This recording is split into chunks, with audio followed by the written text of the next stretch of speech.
The organized labor on Tuesday threatened to begin an indefinite strike should the federal government fail to meet its demand at the end of a 21-day ultimatum, which will expire approximately 1 week's time. The workers' union said the proposed strike was necessary following the failure of the federal government to provide palliative to assuage the Nigerians' hardship as a result of the fuel subsidy removal. The Nigerian Labour Congress said the industrial action, which may commence any day from next week, will lead to an indefinite shutdown of commercial and economic activities of the country. Speaking with this newspaper on Tuesday, the National Assistant General Secretary of the NLC, Mr. Christopher Onyeka, said the federal government was wrong to share a bag of rice to a dozen citizens while reportedly giving 100 million naira palliative to each member of the National Assembly.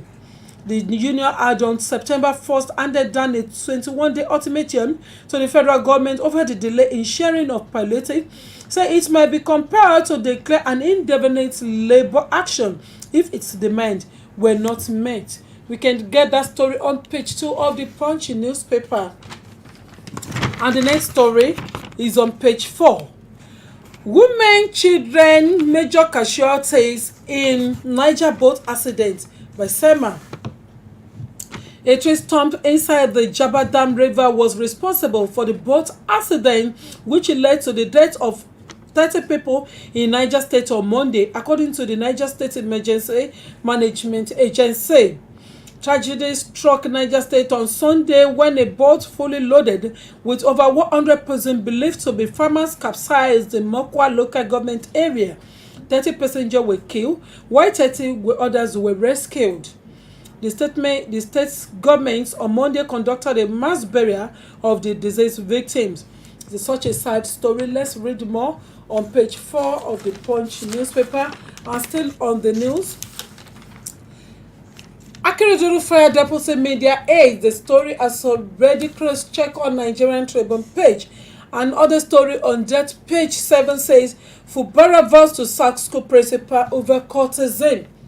The Rivers State governors Similarly, Fubara has read the Riot Act to school principals in the state, saying anyone caught involved in court activities will be summarily dismissed. He stressed that the schools in the state are for quality teaching and learning and not breeding grounds for courtesan. The governor Fubara stated this at the commissioning of the remodeled government comprehensive secondary school, Borokiri, in the Old Port Second Township on Tuesday. He said his administration is committed to providing world-class advice that will inspire teachers to give their best in grooming students, as he believes in education as a foundation for the development and growth. You can find the story on page 7 of the Punch newspaper. From there, we'll move to the next page, page 8. Nigerians should get passports in 2 weeks, Minister. The Minister of Interior, Bumi Tunji-Ojo, on Tuesday said 55,000 of the 200,000 passport backlog had been cleared.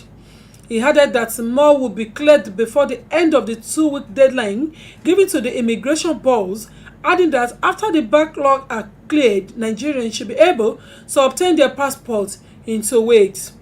He spoke when the Minister of Humanitarian Affairs and Poverty Alleviation, Dr. Betta Edu, visited his office in Abuja.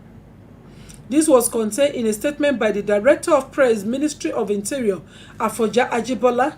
He said, and I quote, Nigerians must not be relegated from being citizens of Nigeria by denying them a passport.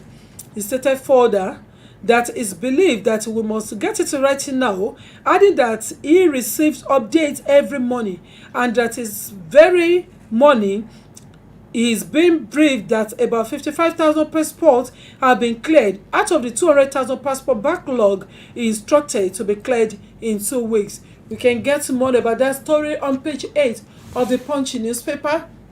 And still on the same newspaper, Delta women protest herdsmen's attack. The aggrieved women from the Ekpemere community in the Ughelli South local government area of Delta State staged a massive protest on Tuesday against alleged incessant Fulani herdsmen attack and rape. They call on the federal government and the state to wade immediately and rescue them from the attackers. The protesters, mostly aged women, were sighted displaying fresh leaves and placards with inscriptions such as "Enough of this molestation by Fulani herdsmen. We're being raped and chased from our farms, and we do not want cows on our farm." This and more on page 9 of the Punch newspaper. Let's read more. Rivers NCCDC arrests 10 oil thieves, vow more clampdown. The Nigeria Security and Civil Defense Corps in Rivers State has vowed to intensify efforts to stop oil theft. This is as disclosed that it had received 10 suspects involved in illegal oil bunkering and vandalism in Creole community near Alakiri waterways in Okrika local government area of Rivers State from the army.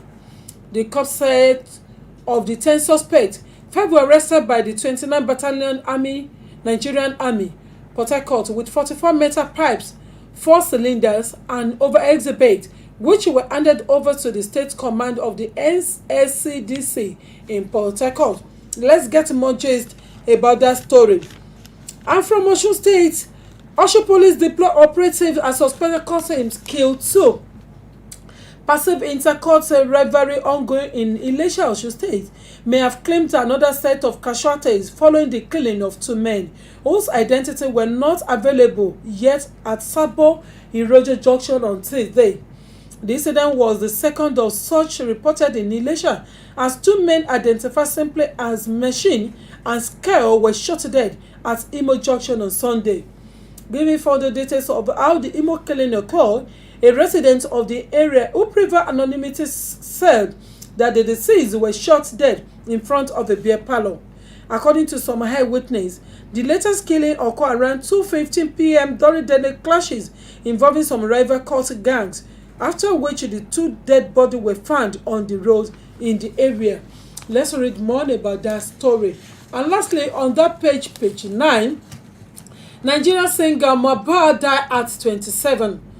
Nigerian artist Aloore Oladimeji Aloba, aka Mohbad, is dead.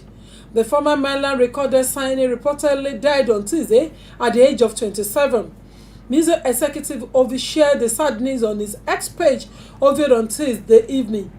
Confirmed Mohbad dead, sad and day, it tweets held. You can get more information about the causes of death of the celebrated on that page.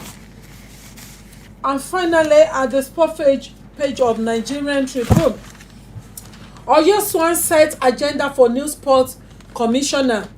Sports Writers Association of Nigerian Swan Oyo State chapter has set agenda for youth and sports commissioner designate Wasilat Adefemi Adegoke. In a congratulatory message signed by the association secretary Adewale Tijani, Oyo Swan advised the 29-year-old lady nominated for the post of the Commissioner for Youth in Sport to make development of sports at the grassroots a priority upon assumption of office.